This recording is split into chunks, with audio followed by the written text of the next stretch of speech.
Your alumni love helping students and fellow graduates, but they simply don't have time to attend every event, answer every call, or learn yet another online platform. With Protopia, making an impact is easier than it's ever been before. Ever. There's no new app to sign up for or use in our already busy lives. Students, alumni, or even staff can quickly ask for advice or networking via a simple form, email, or text. Protopia's artificial intelligence searches the institution's existing alumni data to find the best experts that are the most likely to assist based on experience, availability, location, and other factors. Each matched alum receives a direct, blind email to ask them to help, giving alumni full control over if and how they want to respond, whether that's by email, call, or a virtual meeting. And if it's not a good time, Protopia's AI simply reaches out to the next alum until the question has been answered. The student receives advice right into her email inbox and is coached to engage the alum to grow her professional network. Finally, our rich dashboard lets staff follow along, view detailed engagement analytics, and access updated alumni data. Protopia. Simple for them, simple for you.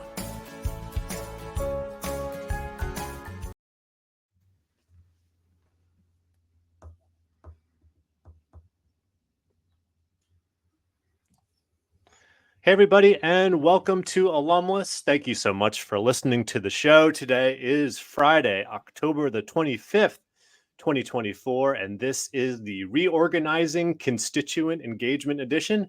I am Ryan Catherwood, and I am joined by founder and CMAC CEO, Chris Marshall. How you doing, Chris? Good, Ryan. Good to see you.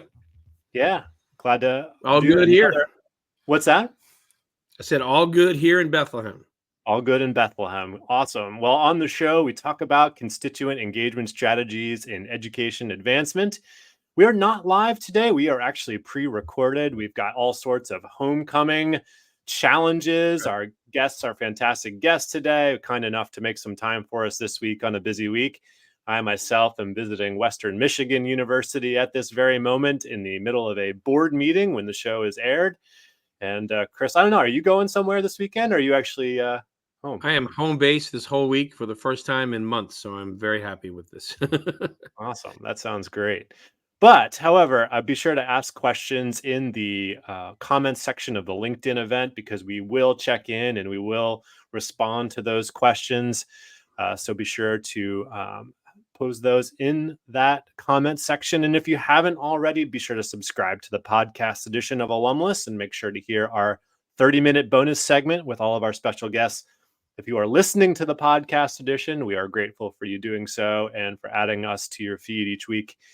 We're grateful to Max Lyson and the team at Protopia for their continued support of the show. Awesome. All right. Well, I was really looking forward to chatting with Sam Frost, who's one of my favorite engagement strategists in our field. So many good things happening at Ohio State University. But Chris, I guess I just wanted to maybe kick off our conversation with a question to you about, how would you describe the degree of variation that colleges and universities have in approaches when it comes to constituent engagement? Is there a lot of sameness? Is there a lot of differences? Like, I guess, how would you sort of describe like innovation really? You and I have talked about this. There's a couple thousand colleges, universities out there across the United States. Let's take the U.S. for right now, and the ones that are going to hire us as consultants, there is a fair amount of variety.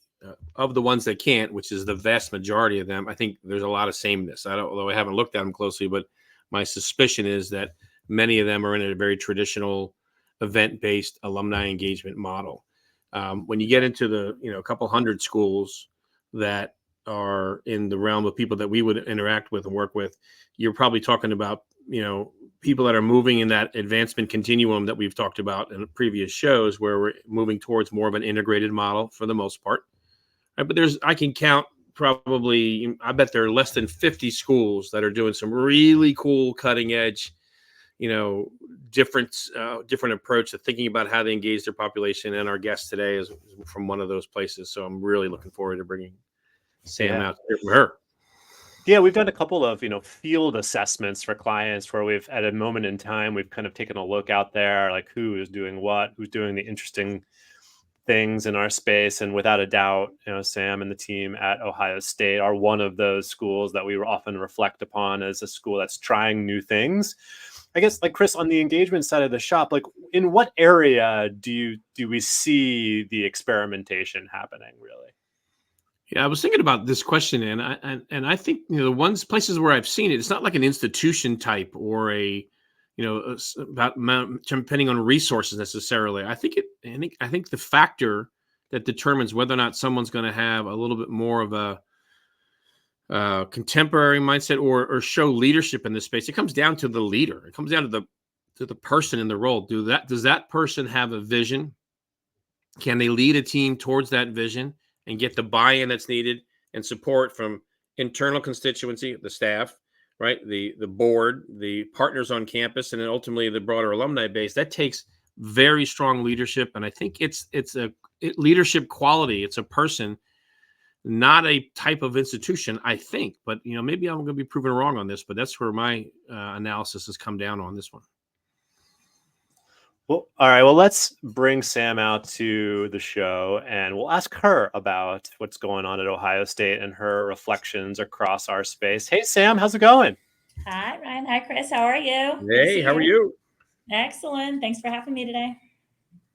Sam, we're grateful to have you on the show. Sam is the Assistant Vice President for Constituent Experiences at Ohio State University. We're glad you can join us. And I guess over the last couple of years, you've definitely led one of the most compelling and unique realignments of engagement at Ohio State. Can you share a little history about that and some context of your reorganization? Absolutely. So, thanks, Chris. I was listening to you talk about the leader and how important the leader is in this. And I think just contextually, I think we're incredibly fortunate to have a leader in our Senior Vice President of Advancement, also our Alumni Association President, Molly, both of whom really value and respect the engagement work and how it drives our fundraising efforts. Yeah. So quick context, here at Ohio State, we are an integrated model, just like you talked about. We have been for 13, 14 years or so. So we've been living in this space where engagement and fundraising go together for a while. But even as an integrated model, we weren't really behaving in that way, in the way that our organization was set up until a couple of years ago when we went through a reorg, as you mentioned, Ryan, where we basically stopped treating engagement and fundraising separate, or even understanding that engagement leads to fundraising. Keeping those two teams separate was stopping really the innovation from integrating.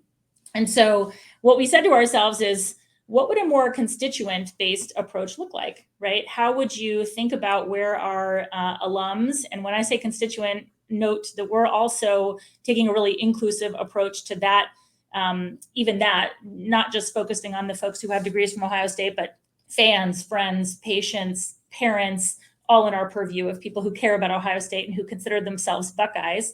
So what would happen if we took the organization and said, let's think about where all those people are likely in their journey with us.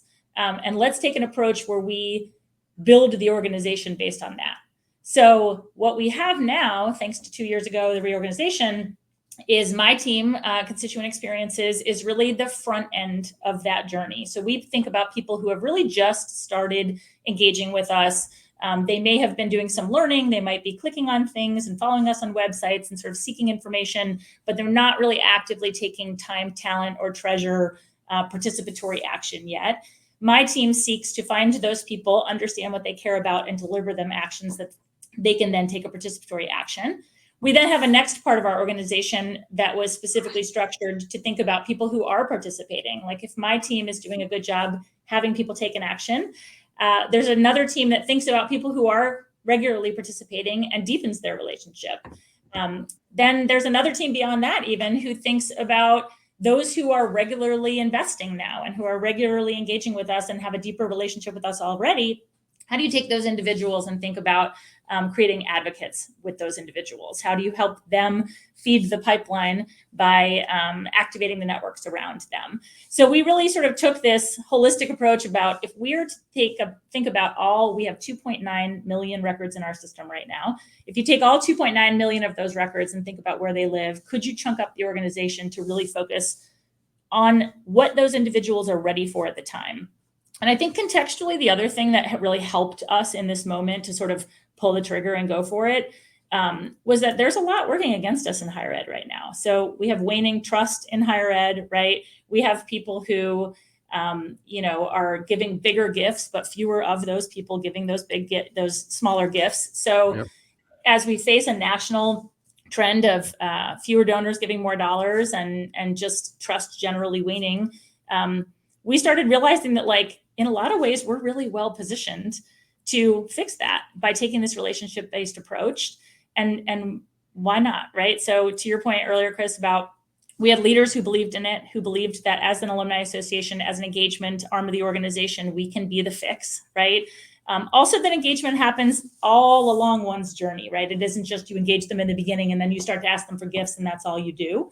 Right. In our database, we have data that indicates people who are giving and engaging are giving at 3 times the amount that people who are only giving, right? So that shows that the Alumni Association isn't just the front end of the funnel. We're not just getting people in there and friend raising and then passing them on to development officers, but that we have a role that really spans one's entire journey with us. And so I feel like that those sort of contextual pieces really helped us go ahead and move forward in that reorg.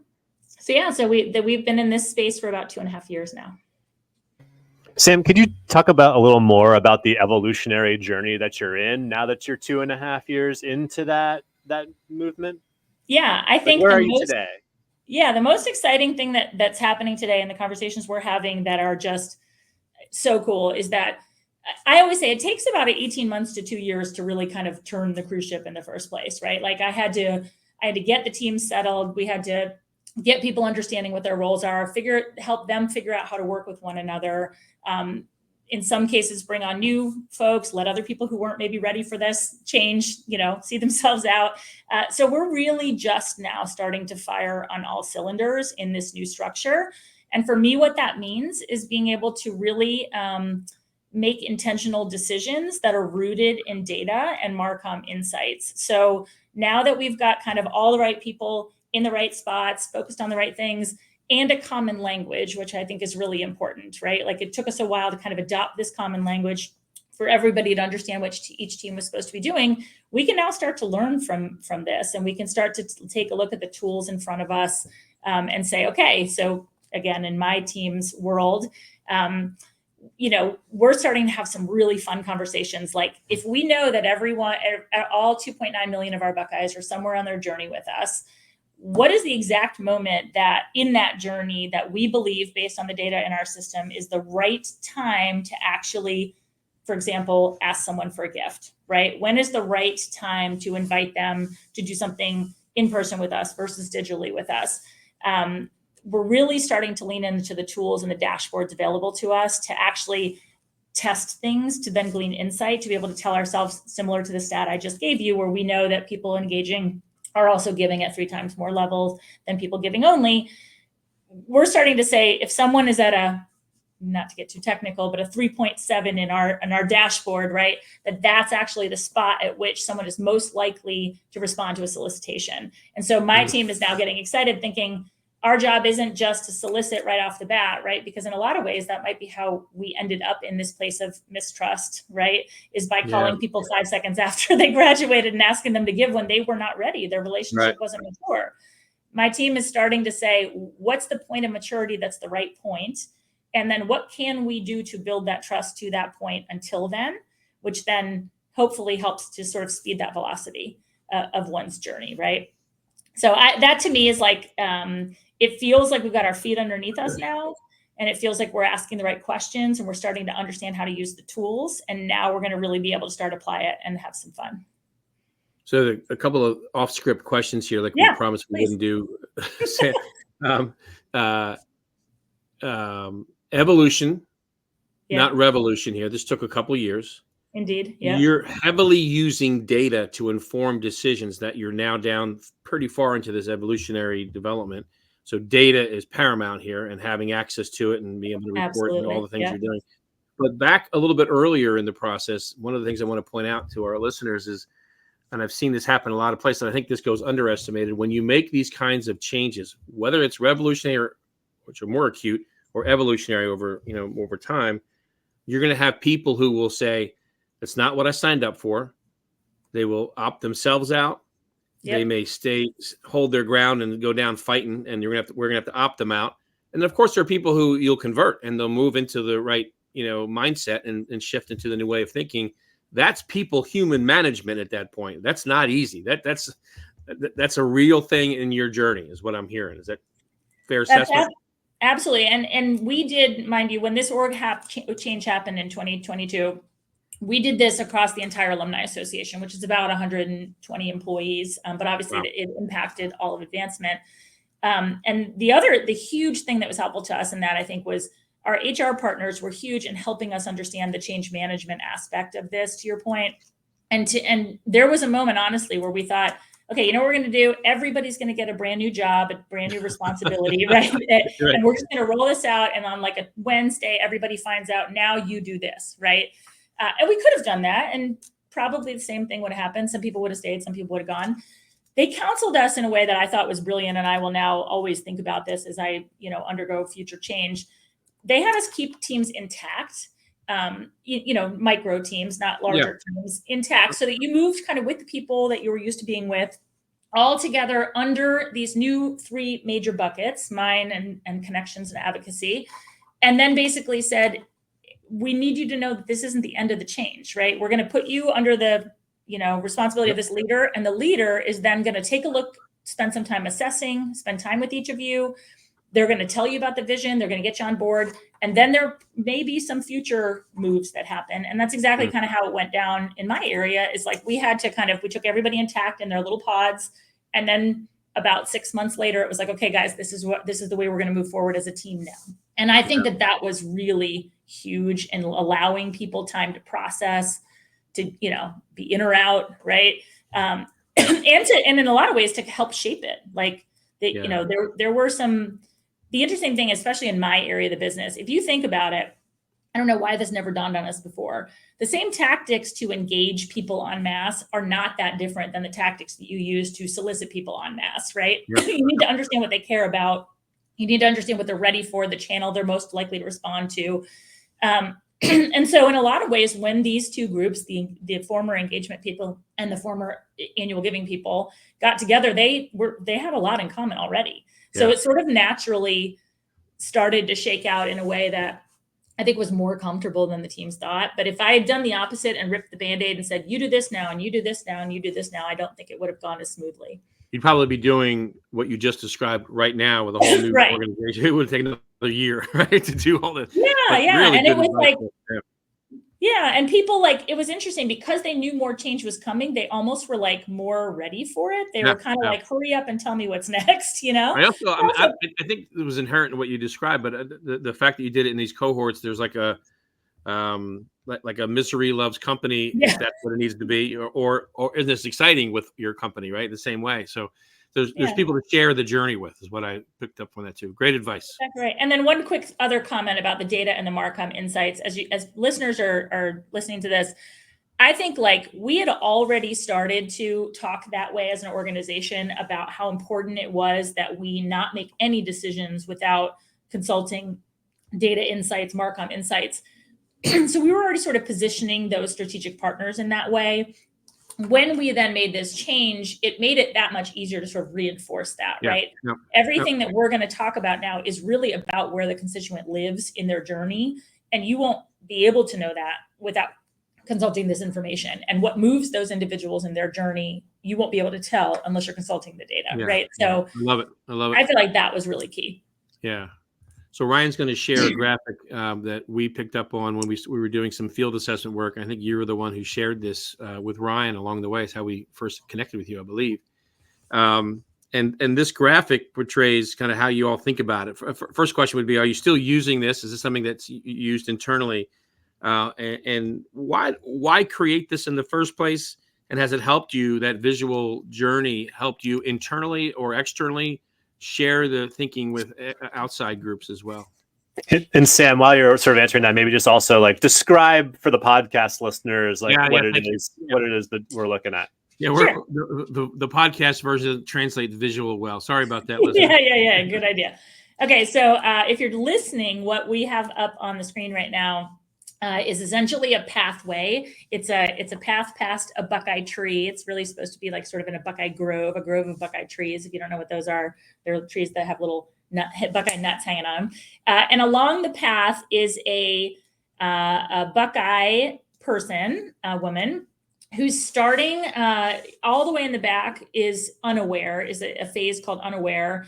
And she slowly kind of becomes more Buckeye as she moves along the path and gets closer to the tree and eventually waters the tree. So in the image, the very far left, if you are in our database and you are, at least as far as the data shows us, really unaware of anything that we're doing in the space of something that you might care about. So the Buckeyes on the tree in this image are really meant to be representative. And of course, you could put 1 million Buckeyes up there. These are really just representative samples. Those are supposed to be the things that Ohio State is doing that might align with something that you care about. And so perhaps it's climate change or heart health or addiction recovery or animals, right? You're passionate about one of those things. The reality is there's something here happening at Ohio State that you could learn about, eventually participate in, and invest in if we are doing our jobs. And so the people in the unaware category, of which, P.S., if you're in a large school like we are, you probably have a lot of people in your database who look like that. We have a huge amount of people in our database that look like that. They're in there because they have some affinity or affiliation to Ohio State, but they really haven't been doing much with us. So that's why they're in that phase for us. Once they begin to passively receive some communications from us, they've signed up for newsletters, they're receiving emails, they move to an aware category. And that means that they're at least seeing the information, it's crossing their purview, and they're becoming more aware. Our job as advancement professionals is to then move people from aware to learning by helping to put the right things in front of them so that they begin to actively seek or learn about the thing that they might be passionate about. And that is happening here at Ohio State. And then here's where then my team comes in. Once we have the data in front of us to show us what people are learning about, what they're clicking on, what they're following, we can then begin to put time, talent, and treasure activities in front of them that allow them to participate. Once they begin to participate in any kind of time, talent, or treasure, and I put all three of those together because that was really also a big shift for us, is this integration of engagement, traditional engagement work, and fundraising. So like I said, I have annual giving and engagement people together. We're all now called experiences. We try not to separate those two things. And the folks who are actually doing that work are doing sort of a combination of that work. So some of their projects may have a mostly time-related activity, like it's an event, but there might be a soft ask involved. So there's a treasure opportunity. So our job is just to try to get as many people participating as possible so that we can begin to see and understand what those people care about based on how they're spending their time and talent treasure. Once we're doing that pretty consistently, and we've got people consistently participating, as mentioned, there's another group whose job is to move those individuals from participating to investing. Investing in our database, because we've now assigned data points to all of these things to understand which phase one lives in. If you are investing, that means you're pretty consistently doing those things at a certain level. And typically it's just talent and treasure that really help make up the investing category for us. And then once you've been investing, and in this case, the young woman is watering the tree and the Buckeye nuts are coming forward there, and because she's doing her work, hopefully, as an advancement organization, we are doing our job in properly stewarding that investment and making this person want to turn around and tell everyone or advocate to others that, in fact, Ohio State might have something that they care about. The important thing there in that advocacy space is that our assumption is not that you're going to turn around and ask everybody that you know to give dollars to Ohio State. Those individuals that you're going to advocate with are going to need to go through a journey too. So you might just invite them to go to an event or volunteer for something or even sign up for a newsletter. So that's the image. Go for it. Yeah, rough numbers here. I'm not asking you to give me exact. So 2.9 million constituents, but what's the alumni number? Like 600,000? 620,000. 620,000. Yeah. How many are roughly in unaware, aware, learning, participating? I mean, ballpark. What percentage are we talking about? As I had mentioned, the most are in the unaware category, which honestly probably means that we need to do some rinsing of our database, and we're actively doing that, right? And that's honestly, you sort of asked earlier, like, how is this helping, right? This helps us in a number of ways to just understand where people are, to help make decisions on how much we invest, honestly, in people that are in certain categories, and understand better, like, when maybe are you no longer going to invest in that individual because they haven't done anything in, say, 5 years. Right.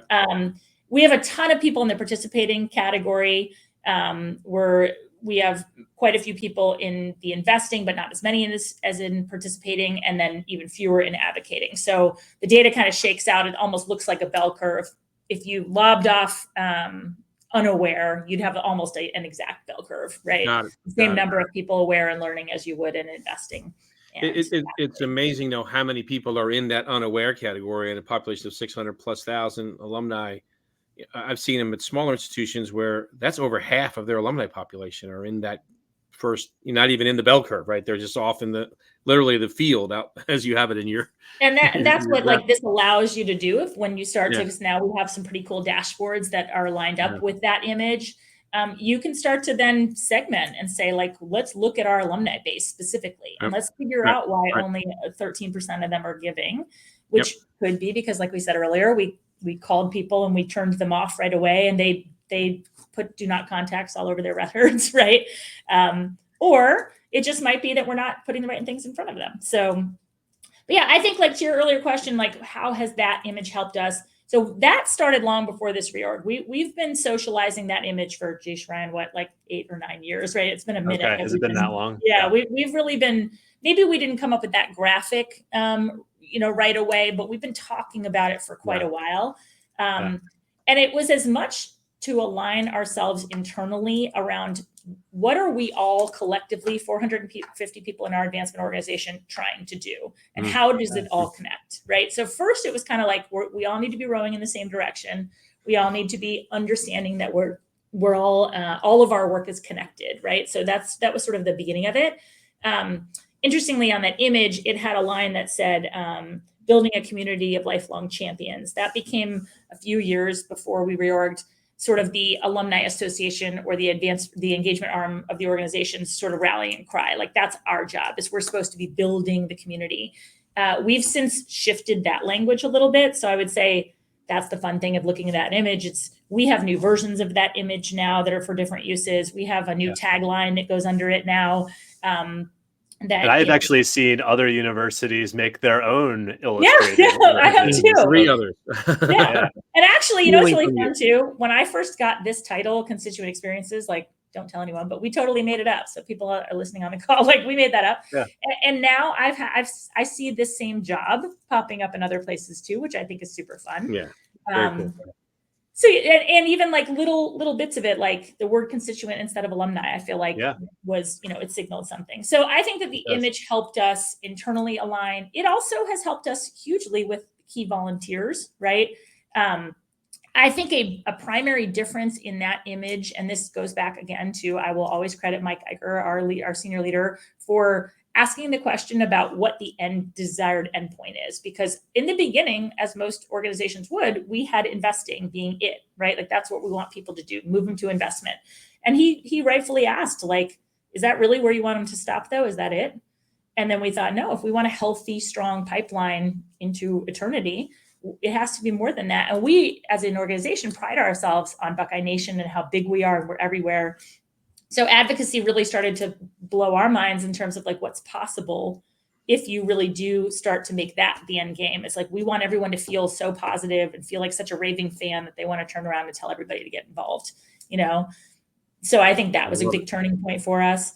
But it also, again, because this has led to such cool dashboards, it also reinforced, we could guess where Ryan and Chris and Sam are on that journey, but actually we could probably know where they are if we're doing a good job collecting data, tracking it, and using it to make our decisions. Gosh, you guys are doing it so sophisticated in a way Hey, that just, I know the we're people not all the listening way there. Trust me. Like we Yeah, have I miles to know, go before we sleep. But Well, to that end, I mean, I've got some other questions about, what would you do differently, and what have been some aha moments that I'm actually going to save those for the bonus section here after we have our break in the show. yeah. And podcast listeners or live listeners, you're going to have to subscribe to the podcast to hear Sam's thoughts on some of those aha moments. But Chris, before we take a break, tell us who is on the show in 2 weeks.